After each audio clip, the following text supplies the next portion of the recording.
What's up, guys? This is the Gospel according to Mark with a C. He is I, and I am he. Just taking some time to tell you exactly what's on my mind. Thank you for joining me once again, my friends. I hope all is well with you guys. Don't forget to like, to share, and to subscribe. Now, let's get on to the topic of the video, guys. You know, we had the debut, the world premiere of Star Trek Starfleet Academy, and the first episode played on YouTube last week. I had a chance to check that out, by the way. I'm going to tell you what I thought about this a little bit later. You might be a little bit surprised by what I made of this and what I have to say about it. But first, the big news here is that William Shatner, ladies and gentlemen, the OG, the triple OG himself, William Shatner, has stepped into the chat. Yes, William Shatner has sounded off about how he feels about certain aspects of Star Trek Starfleet Academy. Now, you guys might know William Shatner has not been shy about talking about his feelings regarding modern Trek. Remember, he famously said that Gene Roddenberry, the creator of Star Trek, would be rolling over in his grave if he saw what they've been doing with Star Trek today, and I agree. You guys, over the years, I'm sure you might have heard me say, if you've been watching my channel for any amount of time, I only have 3 heroes in this world, and those heroes would be Malcolm X, Bugs Bunny, and Captain Kirk, as played by the freaking awesome, epic, immortal William Shatner. So when William Shatner speaks, I listen. Okay, so I want to show you guys something. I want to show you where this all started, okay? This all started way back over the last couple of days when White House Deputy Chief of Staff for Policy and Homeland Security Advisor Stephen Miller sounded off on Star Trek Starfleet Academy. Yes, the higher-ups are even noticing the absolute cluster F that this show is. Now, guys, Star Trek has always been something of an inspiration to government, to NASA.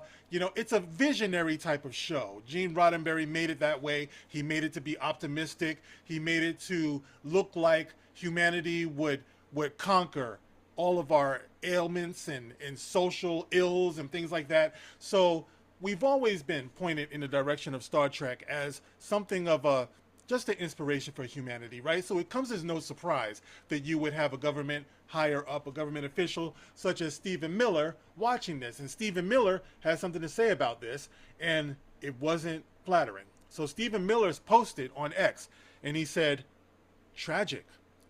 But when he's looking at this this image right here, Stephen Miller says, tragic, but it's not too late for Paramount Plus to save the franchise. Step 1. Reconcile with William Shatner and give him total creative control. Bam! I agree. Yes, I agree.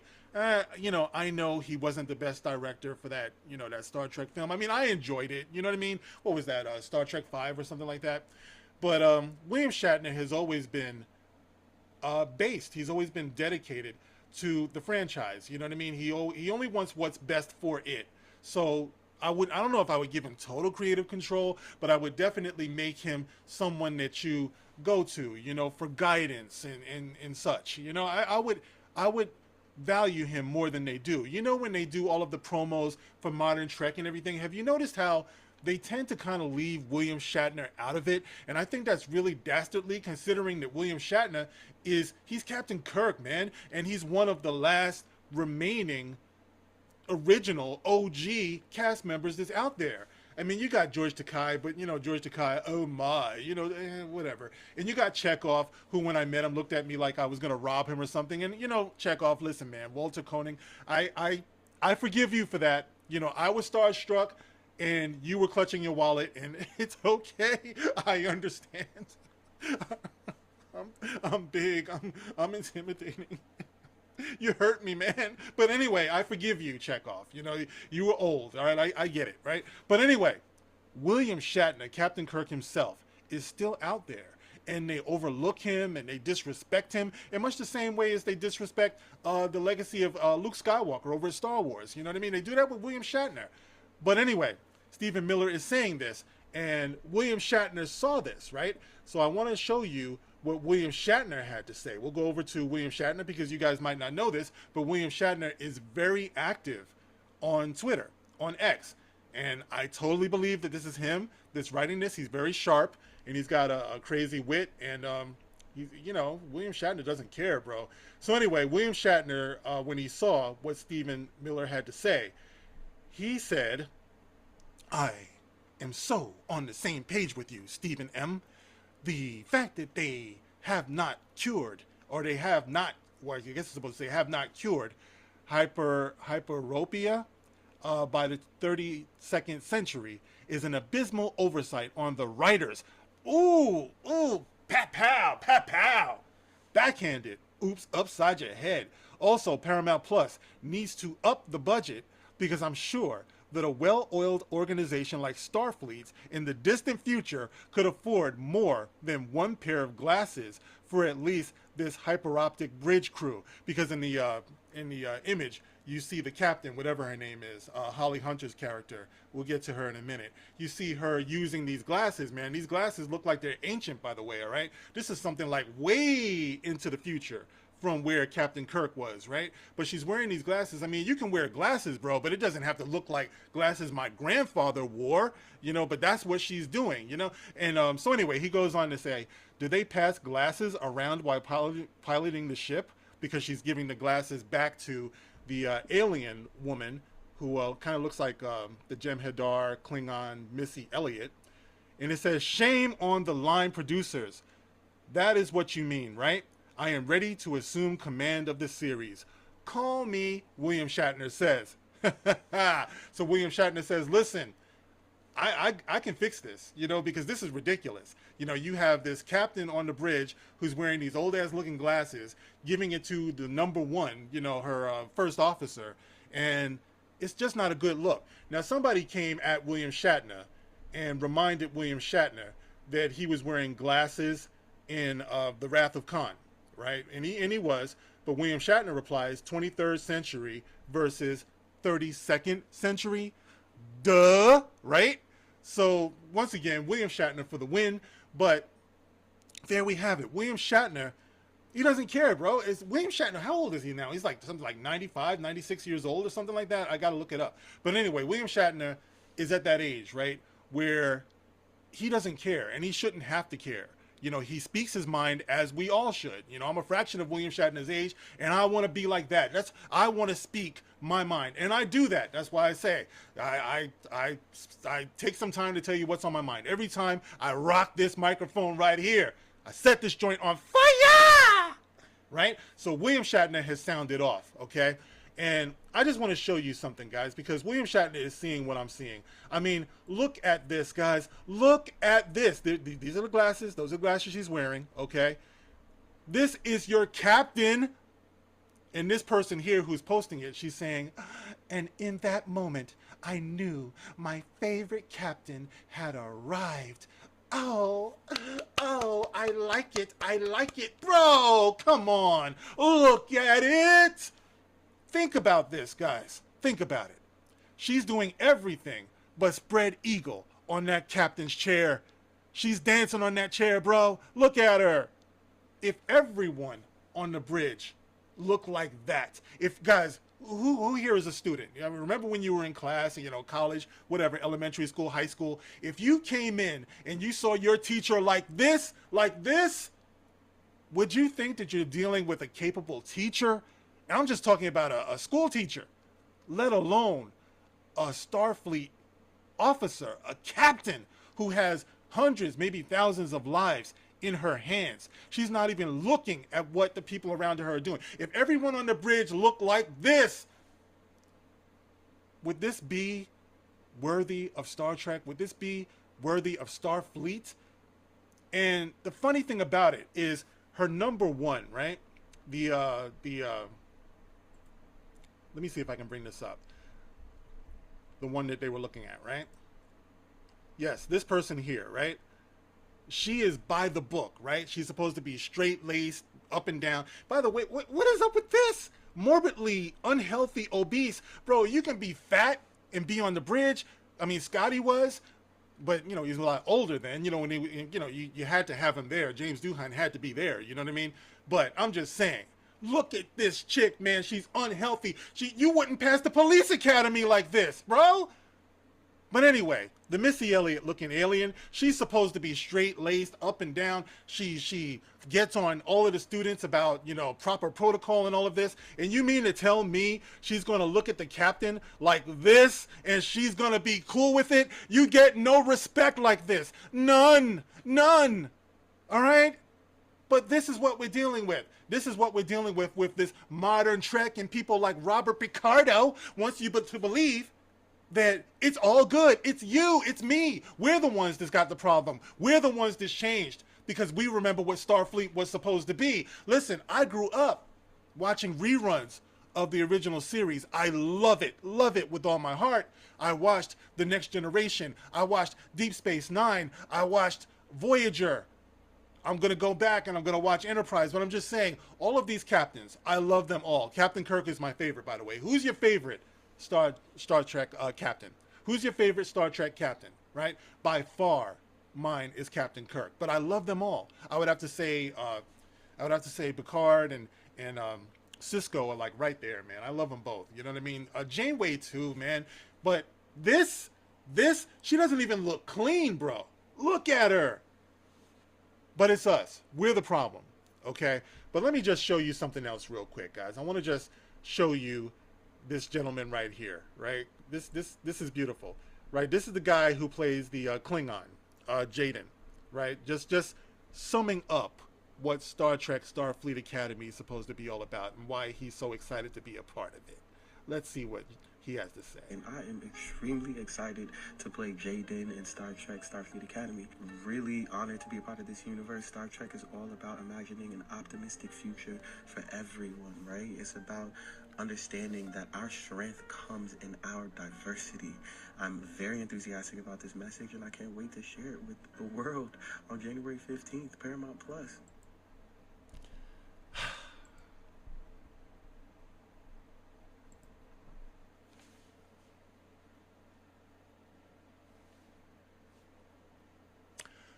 Guys, if you like Star Trek Starfleet Academy, if that scratches your Star Trek itch, then I'm happy for you. I'm jealous. I wish that I could be a fucking dumbass. But anyway, that's up to you. You know what I mean? You find your entertainment where you want to. Like I said, I've liked plenty of like bad stuff in my life before. You know what I mean? So I don't judge you. You know what I mean? If you want to be a nitwit and you want to go on and support this, that's up to you. But see, here's the thing, right? And I had mentioned earlier that I had the opportunity or the misfortune of watching Star Trek Starfleet Academy episode 1 because it was free and I just didn't feel like moving. I was on the couch after a long day of work and I was like, you know what, let me put this crap on. There's nothing else on, so let me see what's going on here. You know what I mean? And what I saw, let me just say this, guys, because I have got to be one of the most objective voices you're going to hear on topics like this, okay? If I do say so myself. I got to pat myself on the back there. I am very objective about this, okay? And I'm going to say about Star Trek Starfleet Academy what I said way back in the day about Star Wars The Last Jedi, okay? I said that there comes a time, and this is something that Mark Hamill said himself as well, there comes a time when you have to divorce yourself from what you know of something and think of it as something completely different. This was the origin of Mark Hamill saying that he had to see Luke Skywalker as Jake Skywalker, right? So at the time when I was watching The Last Jedi, what I said in my initial review of that was that if this was just a random sci-fi movie, right, and it didn't have the name Star Wars on it, it would have went down a lot easier for me, right? The problem is that they're hooking these beloved established franchises and they're using them for the name recognition, right? When you should just let it stand on its own. One of the things that people like to say about Rian Johnson, who are trying to be apologists for him and defend him, they always like to say, well, he was trying something new. I think Kathleen Kennedy said that, by the way, who's stepping down. I don't know why you guys are cheering about this shit. She ruined everything. There's nothing left to do except walk away from the murder site, right? But anyway, who cares, right? Fuck her. No, I wouldn't, not even with yours. But anyway, so as I was saying, Star Wars The Last Jedi would have went down a lot easier for me if it had just been a regular sci-fi movie.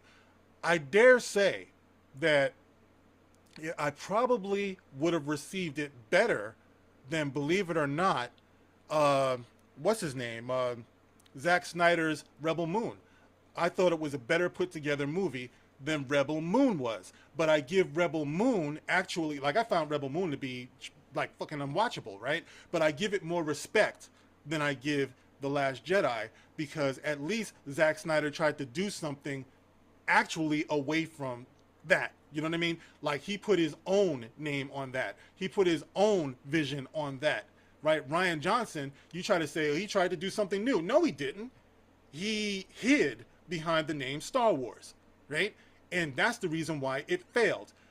The Last Jedi would have went down easier for me as a random sci-fi movie, but it was, I hate it. I hate it as a Star Wars movie. I hate everything about it. It makes me sick. Absolutely. Like, it nauseates me. I can't, I mean, I've spent years talking about that. You guys know how I feel about it. In much the same way, Star Trek, Starfleet Academy. Watching this, I'm thinking to myself, if they didn't try to make this Star Trek, I would have received it a lot better, a lot easier. You know, it's like the cast, they weren't terrible. You know what I mean? It's like they had an attractive cast. There was potential there. A lot of the graphics, the visuals, you know, look good, you know, things like that. But as Star Trek, this is not Star Trek. And guys, you gotta stop. You gotta stop kidding yourself. You gotta stop lying to yourself that this is in line with what Star Trek is supposed to be. It 100% is not. So what I'm trying to get at here is that these studios, they have to start taking a chance on themselves. After all, like, what's a perfect example of this? A perfect example would be, number one, the Orville, for example. Some of you like it, some of you don't. I loved it, okay? The Orville did not claim to be Star Trek, but Seth MacFarlane was a big fan of Star Trek. So you see the love for that there. He created something completely different. This isn't about Starfleet. This is about something else. And it's up to us to see the similarities or see the differences, to see the influences and inspirations and things like that. But it doesn't have the name Star Trek on it. And it went down a lot easier for me because I saw where he was going with it. I saw the love for Star Trek there, and I saw the inspiration and the good writing and things like that. You know what I mean? You could say the same thing for Star Wars. You could say the same thing for Indiana Jones, Raiders of the Lost Ark. Steven Spielberg and George Lucas wanted to pay homage to the Saturday morning serials that used to be on when they were growing up. Buck Rogers, Flash Gordon, you know, things like that. So they didn't come up with their own, they didn't come up with Flash Gordon. They didn't try to continue Buck Rogers. They did something different. You know, Alan Quartermain, things like that. That was Raiders of the Lost Ark. So they did something different. And that's what I'm talking about. They did something new that didn't have to be under the weight of the original IP. You know, and this is why, to me, Star Trek fails. Because they want to keep trying all of these new things that don't mesh with what Star Trek was. And guys, since Star Trek Starfleet Academy premiered, I've been watching a lot of the original series. I've been watching a lot of The Next Generation and Deep Space Nine. And dude, there is no way you can put that on and then proceed to watch Starfleet Academy and think this is anyway derivative of that. It's not. They're trying to push all of these extra things in there, and I don't care what you say. Star Trek has always been progressive and all that. Yes, it has, but not like this. That's the difference, guys. If it was, I would be watching it. Trust me. I told you, I am the most objective voice that you have here. I would be on here telling you, this is a worthy successor of Star Trek. You know, I would love it. I'd be watching it Every episode. I would get Paramount Plus. I don't have it now, and the way things are looking, I never will. All right, but because I'm not watching it, because I'm not watching Rings of Power, you know, because I'm not watching Doctor Who, because I'm not watching any of these things, you know, Andor. I have already conceded. Andor is well written, it's well acted, it's well put together, but to me, it's not Star Wars. Let it be what it is. Let it be something else. Why? Why do you have to bastardize the original? Because you want to try something that is vastly different. You know what I mean? Not even vastly different, but just altogether something else. You know, but anyway, that's how I feel about that, guys. I gotta say, bravo to William Shatner for just telling it like it is, guys. And for people like Ricky Picardo, Robert Picardo, what are you gonna go at William Shatner now? What do you know better than William Shatner? I mean, you have your opinion, but I would say that your opinion is a little bit slanted because you're actually getting a paycheck from these people. But anyway, guys, have you watched Star Trek Starfleet Academy? What did you think about this thing? What do you think about what I'm saying here? What I make of all of this? Get in the comment section. As always, guys, you can like, you can share, and you can subscribe. Thank you, guys. Thank you so much for listening and putting up with me. I will catch you on the next one, guys. This is The Gospel According to Mark with a C. Rock on.